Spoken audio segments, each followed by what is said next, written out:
Hi, my name is Crystal, and the video that you're about to watch was an impromptu tutorial that I posted on my Instagram story this year as I put up my Christmas tree. I wanted to share how I get a designer tree look and some tips and tricks that I've learned over the years.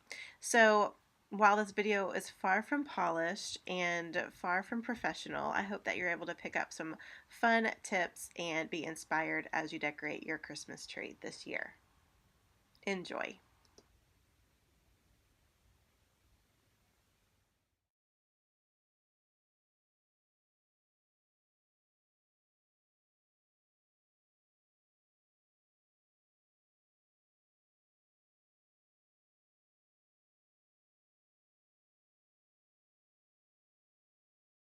The mesh is done. I want to give you a little overview here. You can see there's still some dark spots when the ornaments and ribbon and other things are going to go there. Basically, I just want to make sure that there are no gaping holes that you can see straight through the tree.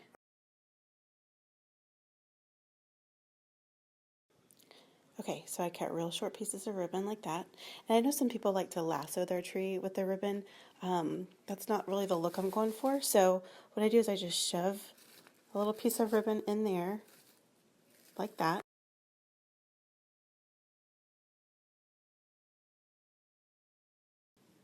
So a note on a ribbon, you may want to do a couple different kinds. Obviously the mesh is in there too, but that's going to be largely covered up with ornaments. I like to do this burlap, and it's a big piece that I cut in half. But in addition to the burlap, this year I found this at Sam's, and I love it because I'm doing a sort of that rustic pine cones with a lot of glitter in my tree. I have a lot of texture.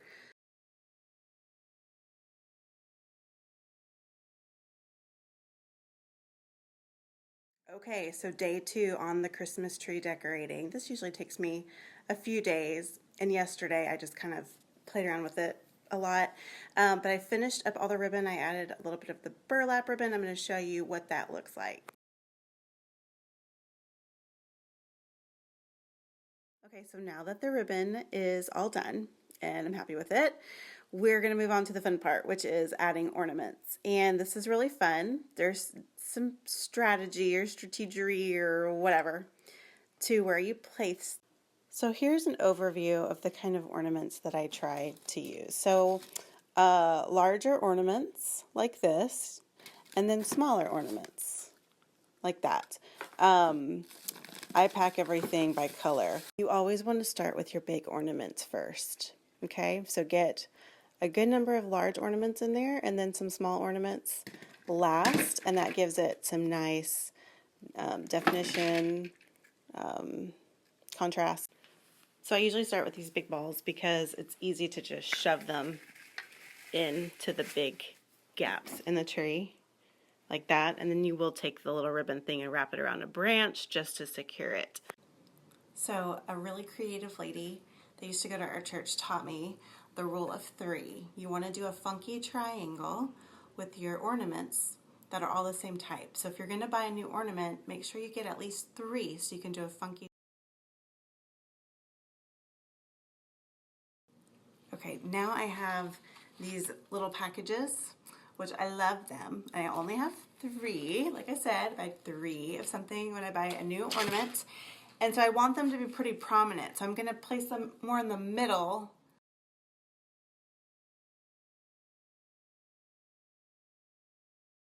So then you just keep adding ornaments. And if you have ornament sets, that's great. You just do that funky triangle kind of all over your tree.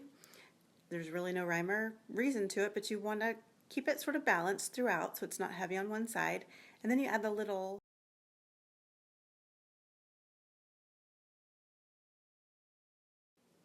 I almost forgot. One of my very favorite things to add to my tree are picks. These things will really make your tree look awesome. And I've been accumulating them for quite a long time. You pick picks up largely the same way that you do ornaments, kind of sectioned out by 3s in that funky triangle, but I don't get too caught up in that.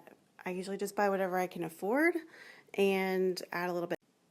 Okay, this is where I'm going to leave it today. It's time to go get the kiddos. You can see I got the big ornaments and the picks on, and I do picks up at the top too instead of a star.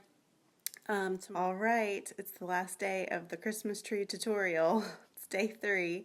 I finished my tree last night, so I want to show you the final product and give you a couple more tips on when you go to add ornaments. So I left the lights off because I wanted you to be able to see what it looks like without the blurred lights. But as you can see, it's just all about layering. You start with the mesh, and then the ribbon, and then the big ornaments, and then the little ones.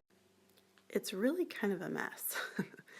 But for me, the idea of kind of a designer looking tree is that you can't see a lot of the tree, the actual green. I showed this trick last year. Some of you who followed me then might remember this. But what do you do when you get a lovely ornament that has too long of a string, and so then it falls into the ornaments below? I'll show you. I'm going to try to do this hands-free. So you hold the string up at the top of the branch and then wrap it around until it's about the height or the where you want it. So you can basically make an ornament sit wherever you want, and that applies to an artificial tree, not a real tree. You can still do this with a real tree, but the branches aren't as malleable. Okay, and there it is with the lights on. So give you a few different angles.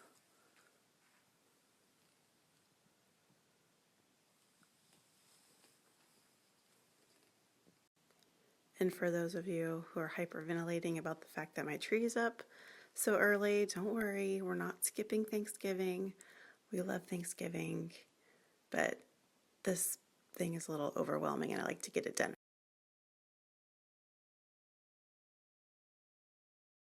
That's it. Thanks for watching this impromptu tutorial. Check out the link below to download a supply list and instructional PDF.